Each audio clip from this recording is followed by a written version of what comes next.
Windows 11's context menus are getting a major update as part of the K2 effort, and in this video we'll take a look at it, including the ability to customize the menu, as well as simpler, more compact menus by default.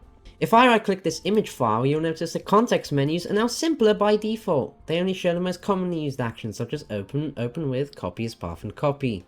It's been decluttered a bit. For example, there's no longer an AI actions menu, and there's only one share button. App extensions have also been moved into a sub-menu, as you can see here.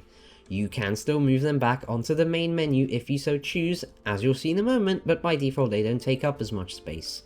Also hidden by default is the Show More Options button that opens the legacy context menu. As you can see, there's just a button to customize the menu in its place. If you keep it disabled, you can still get to the old context menu by just shift right clicking, like so.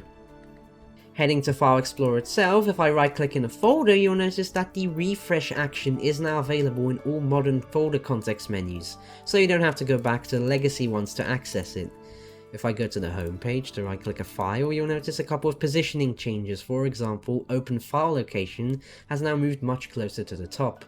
Also, if we go to OneDrive and right click a file here, you'll notice that options such as always keep on this device and free up space are now in the sub-menu for that cloud provider, instead of taking up space on the main menu. As a result of these changes, you'll also notice slightly better performance, and there are also a couple of changes to spacing to make the context menus a bit more compact, so they're not as wide. Now, we'll check out some of those customization options. If we right click here and select Customize Menu, you'll notice that there's a new settings page that provides several new options for personalizing it to your liking, including the ability to turn entire actions on or off.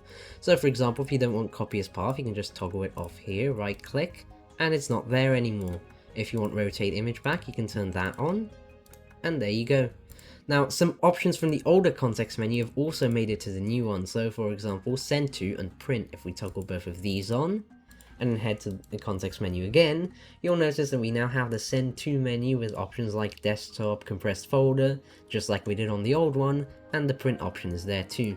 There's also a new option for create shortcut. If we toggle that on, you'll notice it's right here, and if we click it, it just makes a shortcut in the current folder. The app extensions menu is also customizable, so if you expand this section first, you can actually turn the whole thing off if you don't want it, so turn that off. And if you turn every file action off, you can get a minimalistic context menu, as you can see here, with only a few options. That's cool if you're one of the people who enjoys that. You can also move specific app extensions to the main menu if you use them frequently. So, for example, if you use Paint often, you can turn this toggle on, and then when you right click, you'll notice that Paint is now on the main menu and all the other extensions are still in this sub-menu. So that's pretty cool too.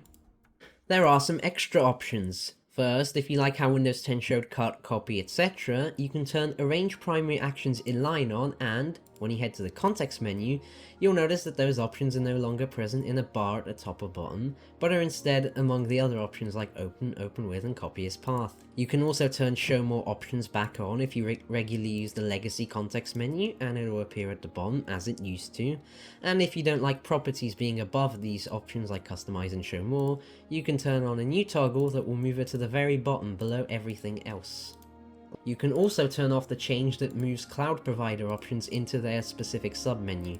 So for example, always keep on this device, as I mentioned earlier, is now in a sub-menu. If you don't want that, you want it on the main menu, you can turn this off. And then when we check again, you'll notice that those options are now present on the main menu, as they were before. These context menu features will head to the Windows Insider experimental channel in the coming weeks, and they may still have time to hit retail as there are 3 more bundles left before the end of the year. One for September, one for October, and one for November that may again release in early December. Thank you so much for watching, see you in the next one, bye!